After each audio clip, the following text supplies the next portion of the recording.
আসসালামু আলাইকুম। কি ম্যাথে খুবই দুর্বল? নিশ্চয়ই থাম্বনেল দেখেই তোমরা ভিডিওটা দেখতে আসছো। তো আমি খুব কিছু স্পেসিফিক কথা বলবো, তোমরা শুনবা।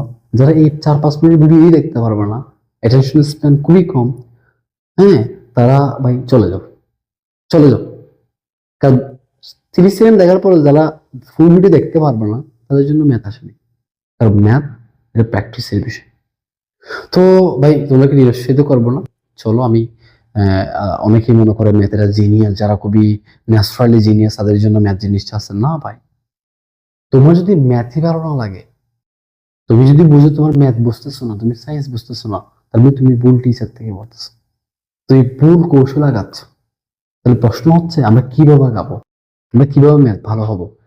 আমি আমি প্রায় ১৭ উপরে স্টুডেন্ট যারা ম্যাথে একদম দুর্বল, তাদেরকে আমি ম্যাথে অ্যাডভান্স লেভেলে নিয়ে গেছি। আমি কাজ করেছি আমার এক্সপিরিয়েন্স থেকে তোমাদের কিছু কথা শেয়ার করব। ভাই তোমরা ম্যাথে কিভাবে ভালো করবা? That is the question, right? তোমাদের একটা কথা বলি, আমি ম্যাথ ভালো করতে চাইলে তোমাকে যে কাজটা করতে হবে সেটা হচ্ছে, ম্যাথ হচ্ছে একেবারে তোমার পেশির মতো। তুমি যখন জিম করলে যেমন হচ্ছে তোমার মাসেল গুলো খুবই স্ট্রং হবে, খায়। তুমি যদি জিম না করো তোমার মাসেল স্ট্রং হবে? হবে না। যে প্র্যাকটিস লাইক, তুমি যত বেশি জিমে যাবা তত বেশি তোমার মাসেল গুলো অনেক বেশি স্ট্রং হবে, রাইট? তাহলে এখন প্রশ্ন হচ্ছে ম্যাথ কিভাবে করা আগাবা। প্রথমে আমি তোমাকে বলবো, ম্যাথে পাস করার জন্য তোমরা যদি ম্যাথ করো যে পরীক্ষার আগের দিন আমি 1 শট ক্লাস করবো, ২৬ ঘন্টার ক্লাস, ৩০ ঘন্টার ক্লাস করে আমি পরীক্ষার আগের দিন পরে আমি ম্যাথে ভালো করবো, আসলে তুমি ভুল চিন্তা করে দিয়ে আসো।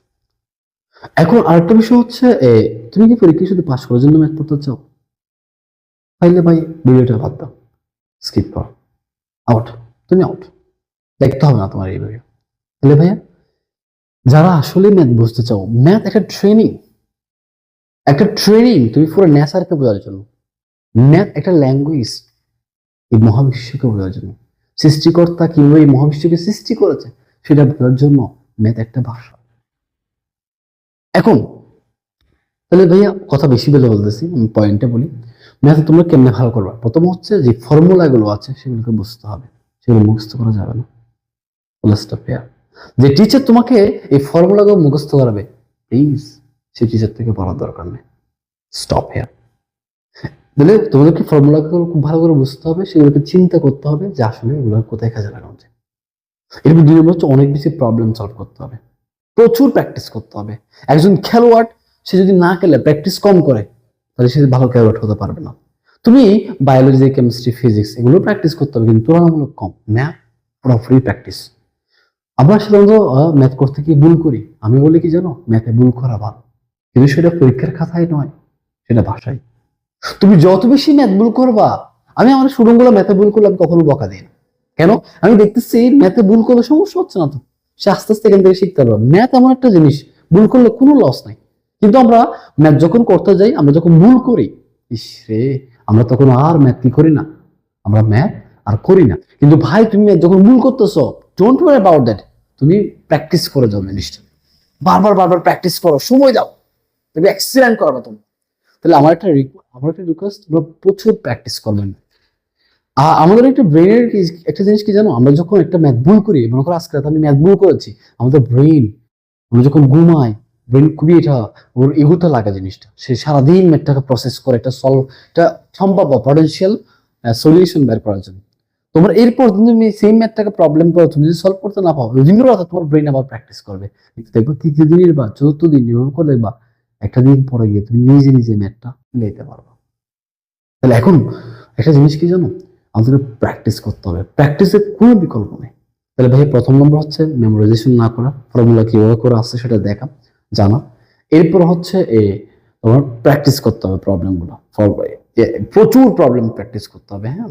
এরপর হচ্ছে ৩ নম্বর যে জিনিসটা, for most important thing actually, সেটা হচ্ছে মাথায় রাখবা, ম্যাথ এটা একটা, এটা একটা আর্ট। আসলে ম্যাথ তোমাকে শুধু তুমি যে খাতায় ম্যাথ করছো এমনটা না, তোমাকে যে জিনিসটা করতে হবে, ম্যাথটা একটা ট্রেনিং, এটা মেন্টাল ট্রেনিং।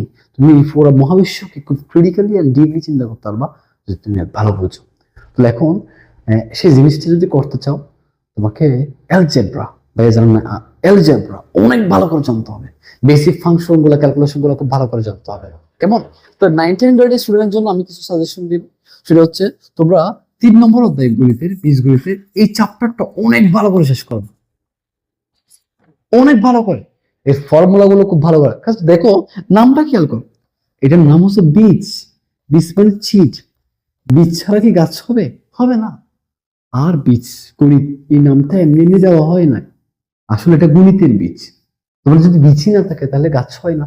আর বীজ গণিত যদি না জানো তুমি ম্যাথই জানবা না আসলে। এই বীজ গণিতটা তোমাকে অনেক ভালো করে জানতে হবে, অনেক ভালো করে। তো আমি, তোমরা যদি বলো আমি এই বীজ গণিতের উপর ক্লাস নিব, এবং তোমরা এই বীজ গণিতটা আমি তোমাদেরকে যেভাবে শেখাবো, আমার খুব, আমি মনে করি অনেক ভালো ভালো টিচার আছে, খুব কম টিচারই তোমাদেরকে এত ইনডেপথে জিনিসটা পড়াইতে পারে। ওকে, কমেন্ট সেকশনে জানাও যে তোমাদের ক্লাস লাগবে কিনা বীজগণিতের। বীজগণিত খুব ভালো করে জানতো। এরপর হচ্ছে বীজগণিত তুমি ভালো করে পারলে দেখবো ভাইয়া তুমি সব জিনিসগুলো খুব প্রপারলি পারবা। এরপর হায়ার লেভেল গুলো আমি 19 গ্রেডের জন্য এই সাজেশনটা দিলাম, বেসিক ক্যালকুলেশন তোমাদেরকে জানতে হবে। তাহলে মাথায় রাখবা, তোমরা ভুল করলে নার্ভাস হবে না, প্রচুর প্র্যাকটিস করো, অঙ্কে ভুল করা ভালো, এবং সেটা পরীক্ষার খাতায় নয়। কেমন? Thank you all. তোমার এই সাজেশন গুলো ভালো লাগলে, আমার ভাইয়ের কথাগুলো ভালো লাগলে অবশ্যই লাইক, কমেন্ট এন্ড শেয়ার করবা, এবং সাবস্ক্রাইব করতে ভুলে যাবে না। Thank you. আসসালামু আলাইকুম।